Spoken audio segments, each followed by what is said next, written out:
Hello YouTube, this is just a follow-on video to my last video of the M&P 1522 rifle because unfortunately my phone cut out and I'd already tried doing the video about 8 times and the phone kept cutting out, so I didn't want to have to do it again, and all I was going to talk about in the last video was the magazine anyway before I finished. So the M&P 1522 magazine, okay, it's a 25 round magazine, it's made of polymer, it's nice and strong, sturdy, good mag. You've got a load assist button up here that helps you load the mag. Personally, myself, I don't use it. I don't tend to like loading the magazine like that. I'll just load it up in a normal fashion and it's fine. It's not a problem. Okay, obviously you've got like you can see the spring here, so you can see how many rounds you've got left in your magazine roughly. Okay, you may worry that might get dirt in there and cause issues. Personally, myself, I've not had any issues with the magazines jamming because of that. However, I do not do hunting, so I wouldn't know what these were like out in the field. Okay, but I imagine they'll be alright. Just keep an eye on them. Okay, so we'll just do a size comparison of a M&P 1522 magazine, which is trying to obviously take off a 5.56mm AR-15 SA-80 type magazine. Yeah. Okay, so I have a 5.56mm SA-80 magazine. Okay, so we'll do a quick size comparison, yeah, to the M&P 1522 mag and the eMag 30. Okay, all right, they're pretty much the same dimensions, apart from the M&P 1522 mag is actually a little bit longer. Yeah, if we get it right, there we go. As you can see, it is slightly a little bit longer. There's not really much in it, but as you can see, there's slight difference in length. However, width and that are the same.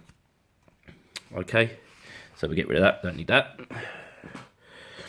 Right, yeah, I find these magazines quite easy to load and I find them extremely reliable and they feed everything.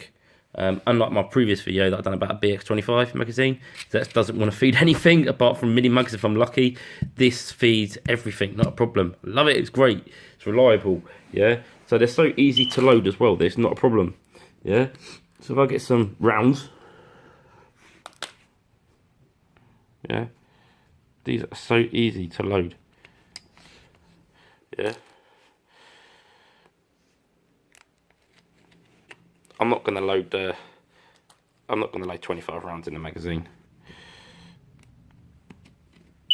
I'm just showing how easy it is to load it. As obviously you can see I'm doing this with one hand and it's loading fine, not a problem. They're really good magazines.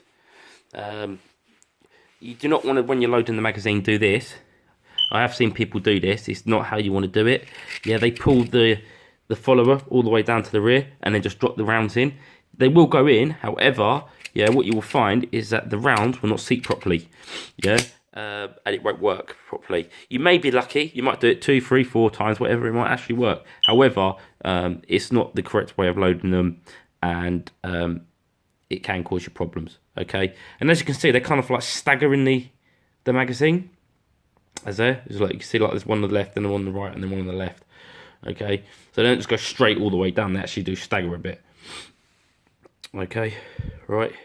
So to strip the magazine, all you have to do is, you see that little button there?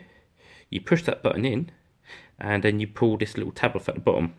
However, here's one I've done earlier, my Blue Peter impression. Yeah, I've already pushed the tab in, obviously, because I'm only using the one hand, and you can see the magazine's empty. All you do is slide this off. Do be careful, because the base plate will fly off if you don't grab it. If you don't put your hand there to stop it, okay? So just put your hand there to stop it. Yeah, spring comes out. So you can see there's your spring.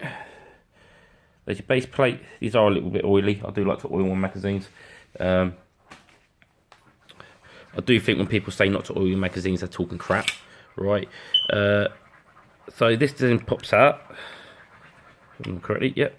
So then this little load assist pops out, yeah, because you can now move it down to that little hole, which you can't do with the spring and that's in there. So that then pops out there, and then your follower comes out. Okay, and that's your follower. And then to do it, put it back together. It's all back. Just put the follower back in. Let's put the follower back in. Okay, so you need to line that hole up. It is actually easier than this, you just come doing it with one hand.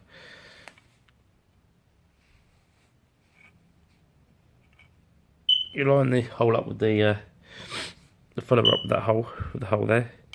Put that back in. Move to the top like that. Put your spring back in.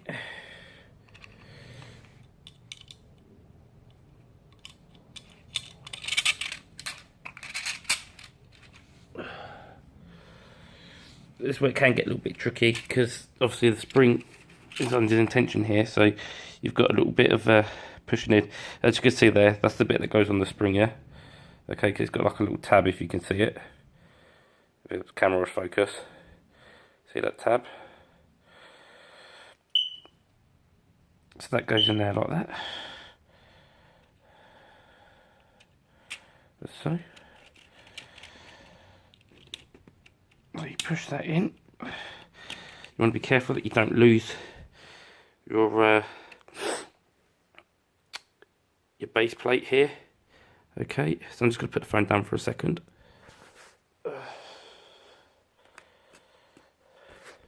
Sorry about that, because I'm using the one hand. And then all you do is you put the base back on the magazine, and you just slide it back on. As so. Yeah, and as you can see, it's now clipped back into place, and that magazine is good to go. Right, it's as easy as that. I know obviously it did look a little bit more difficult then, because I was using the one hand. However, if you had two hands, it'd be even easier, wouldn't it? And it wasn't particularly hard doing that with just the one hand. Okay, so just to debomb the mag, it's pretty simple. It's just push them out like that, and that's the mag debombed. Yeah, they're good magazines. They retail at around about £30 to £35. However, if you do look on the internet, there's some internet sites that do them for roughly around about £25 to £27. So it's just looking around. The 25 round mags are the standard size mags, but you can get 10 round mags. Don't know why you'd get 10 round mag, because the 10 round mags are hardly any cheaper than the 25 round mag. I think there's like a couple of quid difference in it, if that. But apart from that, nice reliable magazines. They work great.